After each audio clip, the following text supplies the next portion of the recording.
You have to from my back in sports YouTube, but on second video, I know I share, no I like, no subscribe, and I be I come. Ebi jamu sɛ ɛnɛ yimire nso ɛnɛ day yɛ bu awura yɛ kumasi Asante Kotoko aso yɛ bɛ se information ni news ni update ɛwɔ woyɛ kɔtɔkɔ supporter sɛ ɔyɛ kɔtɔkɔ supporter ɔsɛ wotumi hwɛ video yie papaapa ɛyɛ korɔbea mɛtɛmɛ Asante Kotoko bɛ se Kotoko must be great again. Kumasi Asante Kotoko must be great again. And yɛn nyinaa yɛbɛ support it. Yɛn nyinaa bɛhwɛ sɛ Kumasi Asante Kotoko ɛbɛyɛ Kotoko a ne yɛnum dada. Kumasi Korobea Asante Kotoko will be great again because yɛnhwɛ ɛma Kotoko ɛnsɛe. Mese yɛn supporters yɛn yɛdi Kotoko akyi yɛn yɛdɔ Kotoko mese yɛnhwɛ ɛma Kumasi Asante Kotoko ɛnsɛe. Nti ɛnɛ so yɛbɔ awura ɔmo aso ɛna wo saka video bi a mpatwa hwɛ na tie di ɛkɔ so sisi a ɛwɔ Korobea Kumasi Asante Kotoko. Let the game begin. Nti ɛnɛ yɛbɔ awura Kotoko aso ɛyɛ no ɛyɛ players baako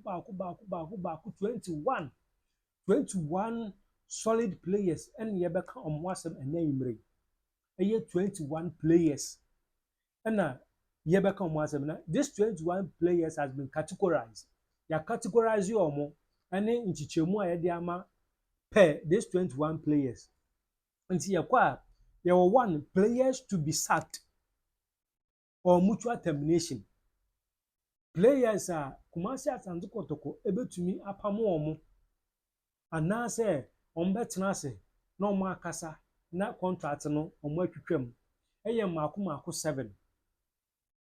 Secondly, players whose contract has been ended. Players omo Kumasi Asante Kotoko so omo contract aba awieye. This season eba na awieye. Omo ni Kotoko any contract dem. Omo so ye baako 7. Nti wo ka bom a yenya 14 players here. 1 players to be sacked or mutual termination 7. Players whose contract has ended with Asante Kotoko as 7, okay, 14. And again, players who are on long-term injury. Players are almost long-term injury. Say ABR season question as a muntu NCA kind and farmer Kumasi Asante Kotoko. Almost year miensa. Players who are on long-term injury as we to Kaboma 17 players. Who through players who could be sold. Players are able to me at home. Kumasi Asante Kotoko so and son 7. Players who could be sold so and son 7. If you count these players in Abuma, 21 players. 21 players. Now, you through na yaba. Long-term injury. Players are more long-term injury. Kotoko so and these are their names. Lord Amoa, epic ACL injury. Lord Amoa, Shaibu Abubakar, and so on also picky ACL. Shaibu Abubakar and Set Kwadwo. Into these 3 players are more long-term injury Kumasi Asante Kotoko. So Lord Amoa, Shaibu Abubakar, and Set Kwadwo. Where 3 players are more long-term injury Asante Kotoko as we if you are near about players who could be sold. Players are Kotoko betumi aton omo agisika. Players who could be sold. And also omodin and a to so and also your Hubert Jehu number 1. There were Inusa Adams number 2. There were Prince Bedu Isco number 3. And there were Patrick Esiedu number 4. And the players are Kotoko betumi aton omo enso ni Hubert Jehu, Inusa Adams, Prince Bedu Isco, Patrick Esiedu. These are the players are Kotoko betumi aton omo agisika e de abo Kumasi Asante Kotoko. And ye free hɔ ye ko players are omo a contract expire season na ba na wie ye omo nyina be free Kumasi Asante Kotoko bobo kodo mu. Players are omo contract aba wie ye Kumasi Asante Kotoko eye bobo kodo omo so edin na eto aso yi. Samba O'Neil the contract aba wie ye. Kamara de aba wie ye. Babaya eso de aba wie ye. Henry Ansu eso de aba wie ye. Peter Amidu ɔno nso de aba awieɛ. Yɛwɔ Joseph Ablo, ɔno nso de aba awieɛ, ɛna Ntim Manu. Nti players a ɔmo nso contract aba awieɛ wɔ Kumasi Asante Kotoko, ɔmo nso di ne abo ama Samba O'Neil, Kamara, Baba Yaya, Henry Ansu, Peter Amidu, Joseph Ablo, and Ntim Manu. Those new players a ɔmo contract aba awieɛ wɔ Kumasi Asante Kotoko aso ɛyɛ. Na yɛfiri hɔ a ne yɛba players a ɛyɛ Kumasi Asante Kotoko nso betumi terminate ɔmo contract sɛ baabi a aduro deɛ yɛmfa nsi ha yi a yɛntumi ne mo ntoa so bio. Players a Kumasi Korobea Asante Kotoko ebetumi terminate ɔmo contract nso na edidi so yi a season aba na wie yi ɔmo ne ɔmo bɛtena ase akisi baabi a aduro deɛ yɛmfa nsi ha yi a na new chapters mbie ma mo anaasɛ nhwɛ baabi foforɔ. Players who contract could be terminated ɔmo so din na ɛtoatoa so yi. Yɛwɔ Emmanuel Entry, Kwame Poku, Johnson Opon Owusu, Saka Dauda, Francis Akwa, Morofin Donzo, ɛna Dogo Yakubu.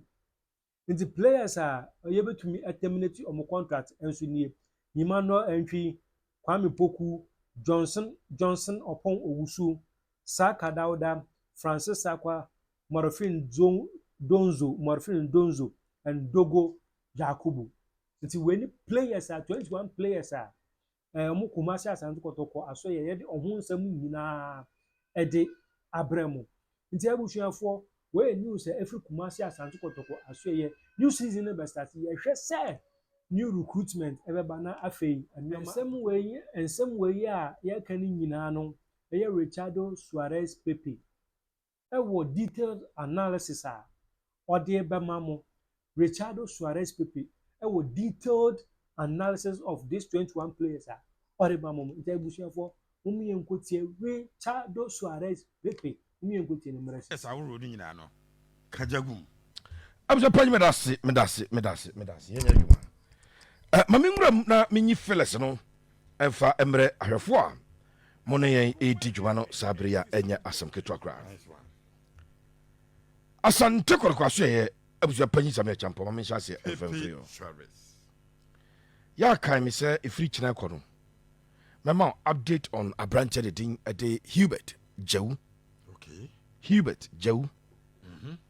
Na nama categorize Kotoko players no based on komodi a akɔ based on documents mani abɔ soɔ mpanyinfoɔ documents mani abɔ soɔ no sɛ panyin mɛtumi ayɛ saa category wei ɛde ama wo ya na bɛsɛ adwenkyerɛ deɛ ɛte sɛ nipa hwene obiara ne deɛ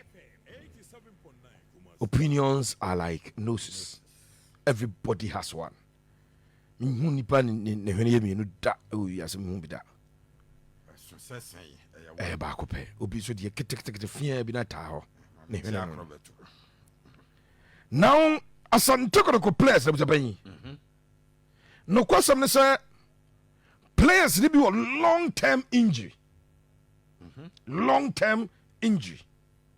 ɛwɔ hɔ ɛde ma players ne bi. Players ne bi abɛyi ɔmo contract awu.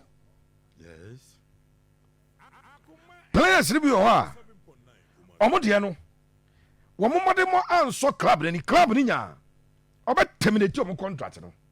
Players na bi nya ɔmo bɛba forward abɛka sɛ yɛnyɛ mutual termination me wɔ list no wɔ ha. Nice one.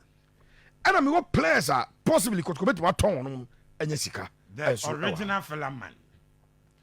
Na bi Japan yɛbɛyɛ mathematics bi wɔ ha. Pacho what is 7 first number players to be sacked or mutual termination. Can't tell you American actually no. And we have 7 players. Okay. Players whose contract has expired or ended. 7. Tiabusia 7 plus 7 yes. 14 year do. Players who are on long-term injury. 3. Okay. Now they are 17 no. Players who could be sold. 4. Okay. Or the 4 no 17 no. 21. Now, Kotoko register how many? Oh, team the Sasa.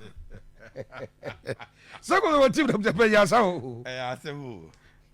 So 21 on. Today, we catch us. Kotoko could lose between 15 and 20 players. Yeah. Now, me categorize them so that on filler time you can put the discussion in proper perspective. Nice one. I'm saying feel long term injury for no. Okay. A branch did the Lord Amwa or a third captain, the man Asante Kotoko. The left back. Right back. Right back. Lord Amwa. Yeah. Lord a PK injury ACL after Sekotoko. Echo ball. Young apostles. Oh, Winchi. Yeah. Lord said, you know, a chance no more. A chance no more. But eventually, okay. So Lord Amwa is a long-term absentee. Yeah, can't be 21 players. Oh, Yes. a branch of the thing at Shaibu Abubakar. Shaibu also a picky ACL injury. At the start of the season, now got prepare a ball game. Ewa Accra. So I can no more CAF Confederations Cup game. Ewa Accra. So Kotoko were training. I was down. And a Shaibu Abubakar, the young right backer, ono from Tamale Utrecht and Karela, but over here trials. And I got Kofano no. Oko piki ACL. Ono so a long-term absentee. Seth Kojo. Johnny Kotoko as a Richardo Suarez Pepe. Detailed so a analysis of this long-term injury. It is a Kotoko started next season. 3 players were the they will not be there to start the season with Asante Kotoko. Lord Amwa, Seth Kojo, Shaibu Abubakar. 3 players. I'm surprised about example. Richard Pepe shall read the fella man. Players are Asante Kotoko bet me at home. Esan say agents outdoor at the deal at Brasson, and this is exclusive to Pepe Suarez Media and Akoma Sports. Nice one. A branch of the did Hubert Joe. Hubert Joe. Kotoko I receive offers him, you know that. Yeah.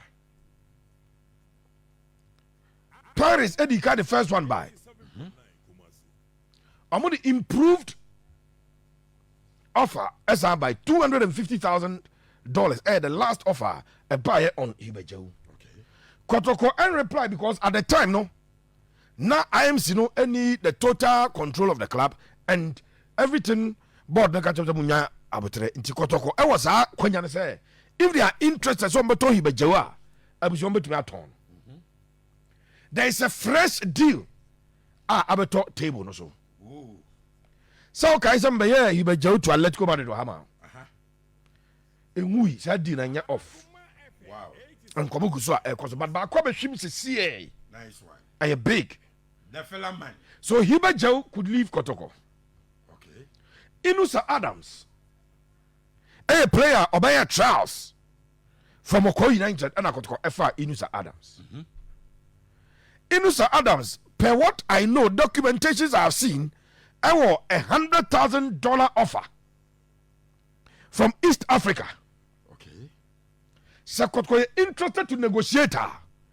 Kotoko could sell or transfer Inusa Adams and earn over $100,000. I know I have a penny down. A branch of the Prince Badu Isco. Prince is so another club in East Africa. Hey, interested, sir. Secure the services of Prince Badu Isco. Okay. And also, Sikani $100,000 from club perspective or person whatever. But Kotoko can negotiate up. Yeah. Japan, me and son of Pramama Jindada. Dear Kotoko bet me a tongue. Prince Badu, Inus Adams, Hubert Joe, and a Patrick Asiedu. Patrick Asiedu. I know, Sir Patrick. I would do by me and son.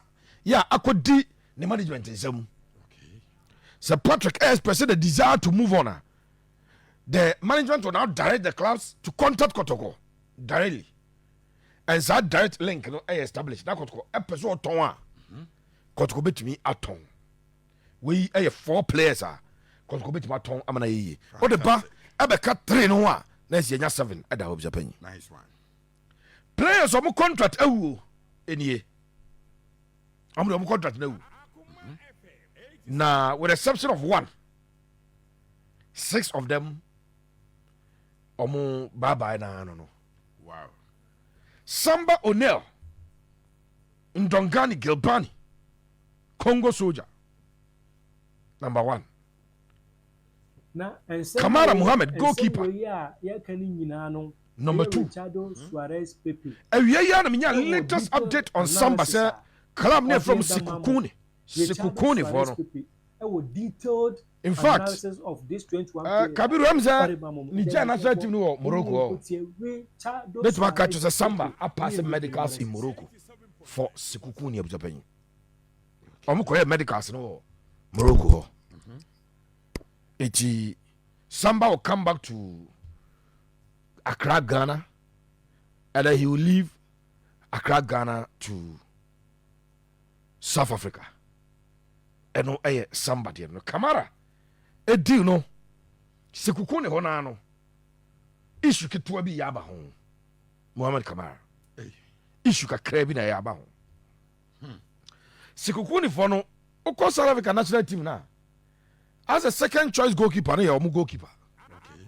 Na Orlando Pirates for person moton. Enti one of the national team goalkeepers, either the third or Sekukuni United goalkeeper. Okay. And Orlando Pirates as a Kaiser Chiefs person moton.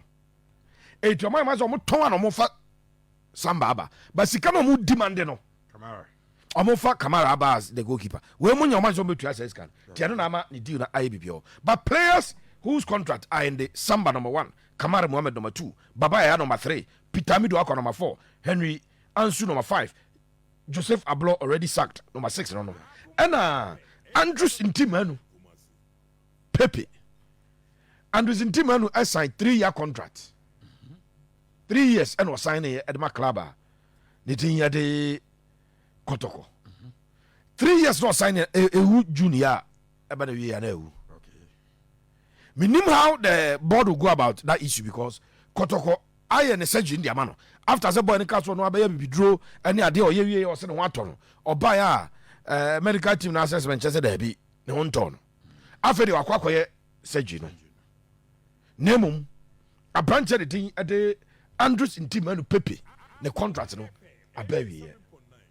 Abusia also has 7 players. So 7 a contract 4 Kotoko be 3 a long-term absentees, injuries. Okabuma 14. 14. Players are either say mutual termination. In football circles, see mutual Yeah. say meko na yedi hu nkomo wi a ehun financial nyoma nyina na aka wi na obi akọ ne baby. Ye wo bilateral termination ye mienu ni atranse.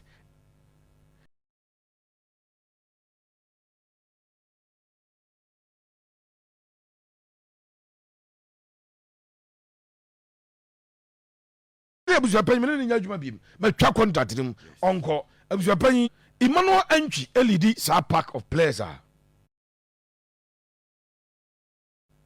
either the club will sack them or the players may or the club may propose mutual termination. Number 1 Emmanuel Entry. Okay. Number 2 Kwame Poku Bayi. Kwame Poku Bayi. The third on the list Johnson upon Owusu of a Johnson no. Johnson upon Owusu. A branch that did it Saka Dauda. winger Saka Dauda. Ensem we a ye kan nyina no. Francis Akwa the left back. Na board of the penny do bia. Francis Akwa pa. Ode be mamo. Kotoko chasing for 3 years. Local Black Stars left back. Of these 21 players. Oba was gonna Patrick see do for form no. Na menim say Patrick hu na to no so a. What the bomb matches are. Nti ama there is another player. Joseph Amu Akra left back no. Etim be ball left back. I say you to be body with confidence. Yeah. Francis Akwa. So Francis is on that list. Morfin Donzo is on the list of players are. Cause go bet me I do my trans na o my papa imu akro. Dogo Yakubu Dogo. Eti Mano Entry Kwame Poku Dauda Saka Dogo Yakubu Donzo Morfin Francis Akwa. These are 7 players. Either say club will sack, mutual termination, unilateral termination, ebetimi abem.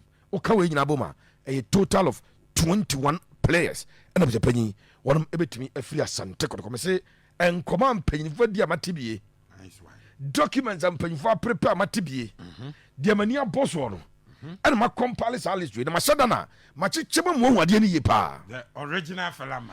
21 players at the start of the next season may not be available to Asante Kotoko. 3 no more injury list, no. Termination, you was a Lord Amoa. Said Kojo Shaibu, and yes, yeah, Pamomo. But Kotoko may not get them to start the season. To be start the season, no money available. 4 Bino Kotoko Pano or Tawanya compulsory. Say you Bajau, Prince Badu, Inus Adams, Patrick Asiedu, Obian Tim for 2 Messi Kotoko say, Chinja Jaumo, but Sekotoko Pa, Obetmaton. And now, Omo contract who more crow, and no more. As ye be Pamomo, as Omo Yade, as Omu Muade, as Omu to say, Bibi, 21 players of the Prince.